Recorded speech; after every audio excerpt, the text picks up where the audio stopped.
A fella in his 30s starts to feel a little soft in the middle and round the edges. Walk on, Robert Burns.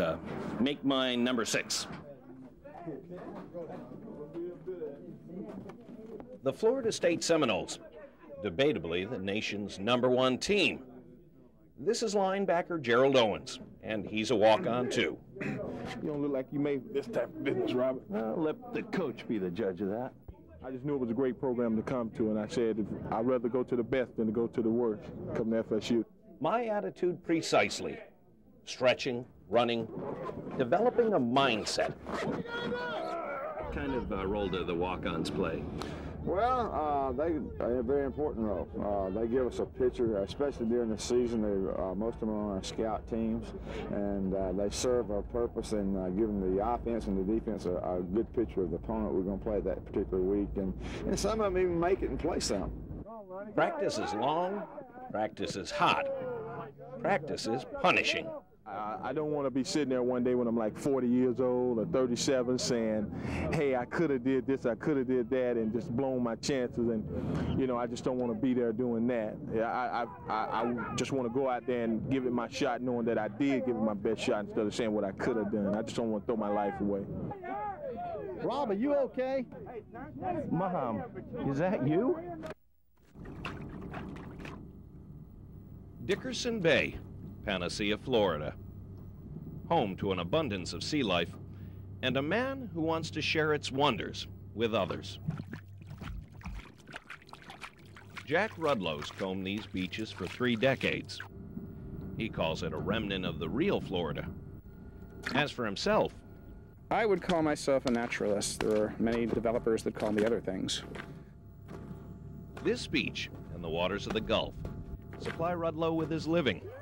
Self-educated, he gently captures marine life and uses it to inform anyone willing to listen.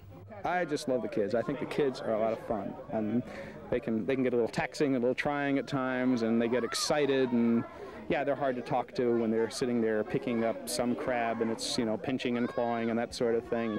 But he has no problem describing the role of the pufferfish.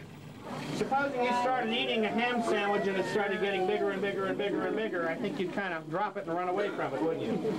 So that's about what happens with these. Fifth graders have no problems understanding him. He runs the Gulf Specimen Marine Lab. Many of these fish are used in the classroom, others for medical research, and a lot stay right here for Big Bend school children. They are the ones that are going to have to go up against the problems that we're facing in the future. There is no reason to tear up an environment like this, just none. Both he and the school children seem to enjoy this remnant of the real Florida.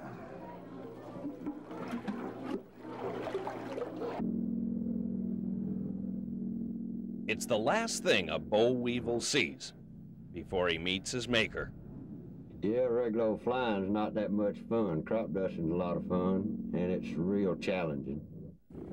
When he's not in the air, Billy Howell shares his secrets with students from all over the world.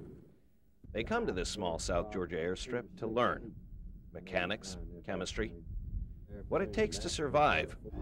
We teach them the basic skills that a crop duster's got to have, and that's working close to the ground, doing under your wires, the calibrating your airplane, everything that you need to know to be a crop duster.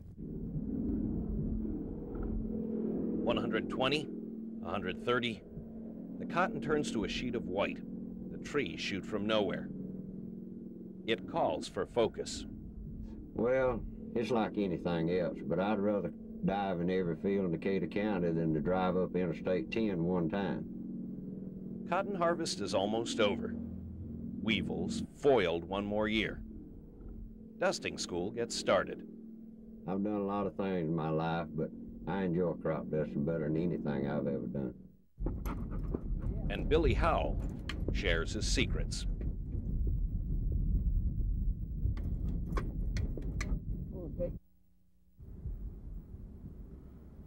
Larry Laird is a railroad man, just like his father before him.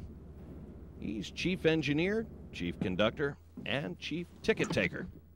This is the Apalachicola Beaver Slough line. These twin ribbons of steel, well, aluminum, wind through almost a mile of South Georgia woods and farmland, giving Laird a satisfaction tough to measure.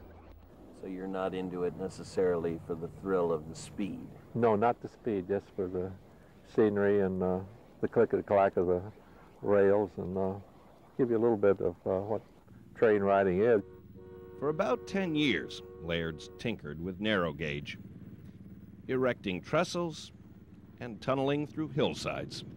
How much does something like this set you back? Well, that's sort of an embarrassing question. If my wife found out how much it really cost, I might be in real trouble. So it isn't a cheap hobby, but it's something that holds its value, so it's worth all the effort. Just shy of 70, Laird finds not everyone appreciates the Attapulgis beaver slough. Every now and then you get someone that comes up and looks at it and they say, what do you do with it? And as soon as you find that person, you know you're wasting your time talking to them. So, generally speaking, he doesn't. Laird has a schedule to keep. He runs a railroad. Robert Burns, Channel 6 Eyewitness News, aboard the Attapulgis beaver slough. A tower man by profession, Yulon Swords is good wood. How many steps do you say that was? I'd say a little better than 100. His legs aren't what they used to be, but whose are? Every day, twice a day, Mr. Swords climbs his fire tower, just like he has for 35 years. How do you like climbing up this tower every day?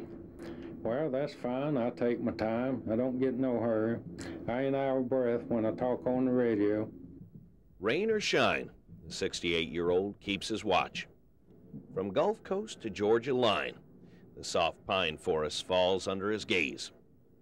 From this solitary vista, the eyes can play tricks, but they seldom fool this veteran. Sometimes you pick up vapor. It come up after rain and look just like a smoke. I done that when I first started, and a whole lot of the rest of the people, they done it too. In the course of a year, lightning strikes Mr. Swords' perch countless times. Once, 14 years ago, a bolt passed right through a window and struck his wrist. Yeah, had to go get me another watch. That kind of thing just doesn't seem to bother Yulon Swords. 100 or so steps, you say? Yep. Time to go home. 107, 106, 105, 104, 103, 102.